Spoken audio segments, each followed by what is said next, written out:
As a kid, one of my favorite books was Maurice Sendak's Where the Wild Things Are.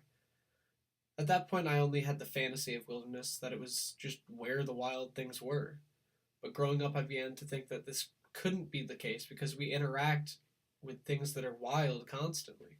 They're tangible, things we can see, things we can touch, and in some cases, they're things that throw acorns at you when you're walking across the academic quads.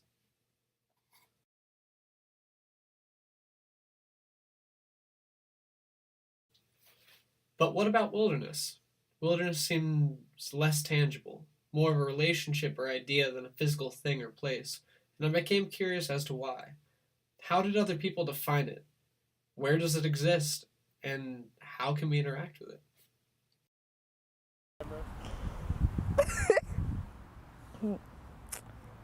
I guess wilderness to me is a habitat or place where organisms can interact somewhat freely without much disturbance.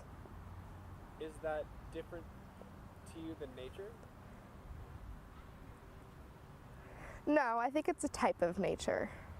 I guess the most wilderness I've ever experienced for myself was Alaska, but I think it's very arbitrary and subjective to different people.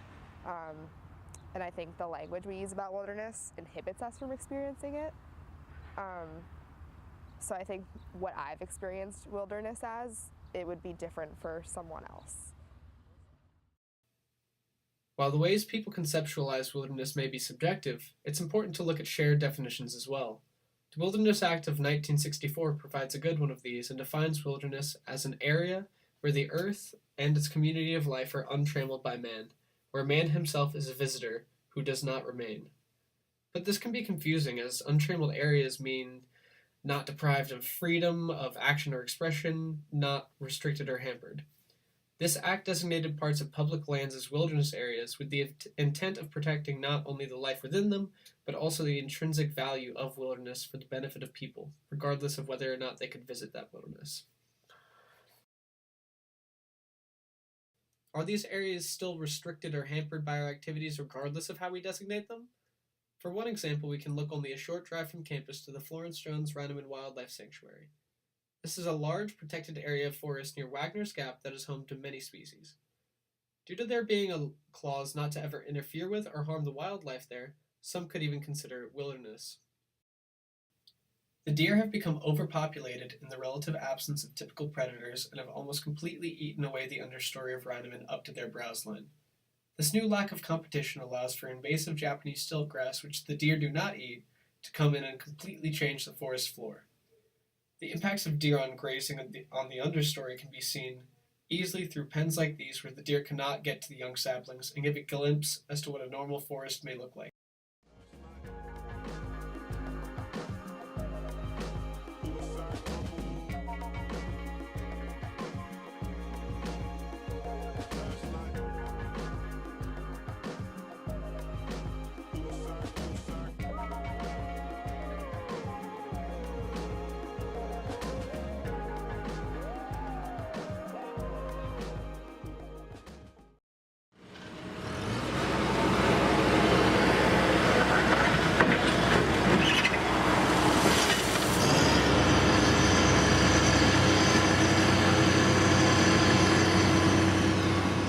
The extent of human development has come to influence almost every place on Earth in some way or another, whether directly or indirectly.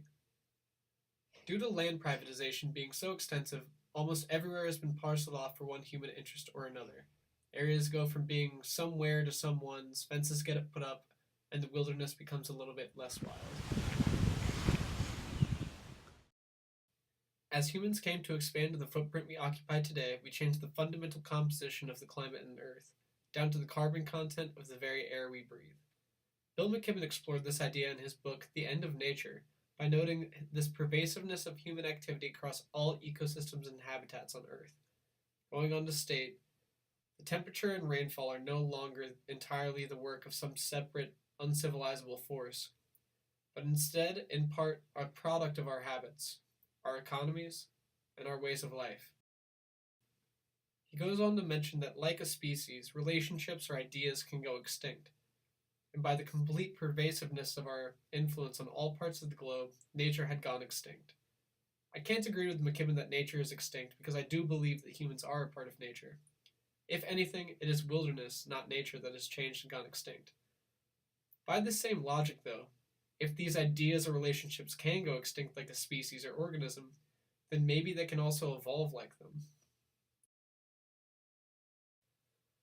Even if we are attempting to preserve lands in a way that maintains their wilderness qualities as much as possible, it is still often affected in some way by our indirect actions or directly through the intent of preservation of these areas for human use or benefit. Can those areas meant for human use be wilderness? To answer this question, I asked my good friends Penty and Lillian what their thoughts were, and they ended up giving some perspectives and responses that could support the idea of wilderness evolving with us rather than going extinct.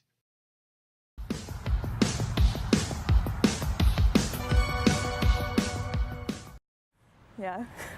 Do you think that wilderness is different from nature? I don't know. I don't know.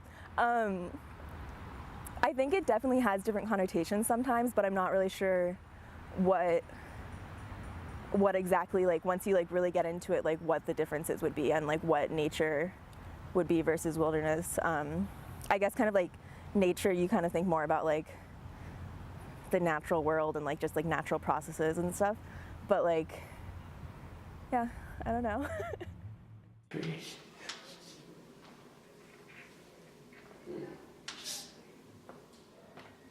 I mean, it's tempting to describe wilderness as an area that's both unpopulated by humans and totally free from human influence.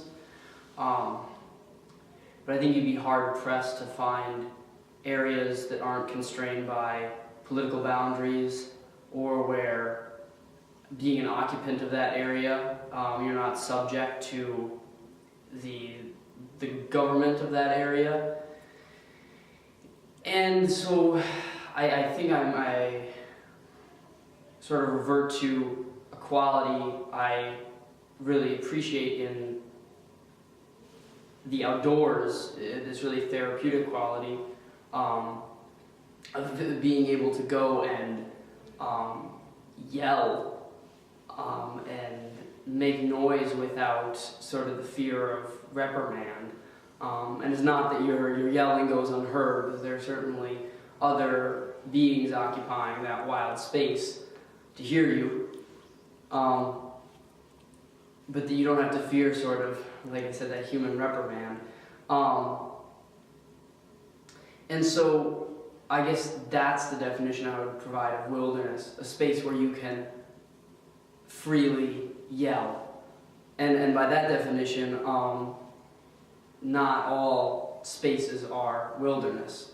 That's for sure. Wait, do you think that wilderness and nature are different? Mm-hmm. Absolutely. I mean, I would say that. I mean, I think I have sort of a really inclusive definition of nature that would include us among everything else. I'd say, at the risk of misspeaking, nature is sort of the origin. And so wild spaces in that way originate in nature as we originate in nature, but the two are conceptually distinct. Wild spaces are places you can yell in. Nature is the thing that we come from. There are places designated as recreational spaces for humans that I can still yell in without any human intervention. So those spaces would have to qualify as wilderness by my definition. It seems like wilderness is either becoming easier or harder to see in the world around us based on who you talk to. But maybe that's the point. Like Tess mentioned earlier, wilderness as a relationship is not absolute in its definition and can be subjective. Maybe this sort of understanding could bring wilderness to spaces closer to us and easier to experience.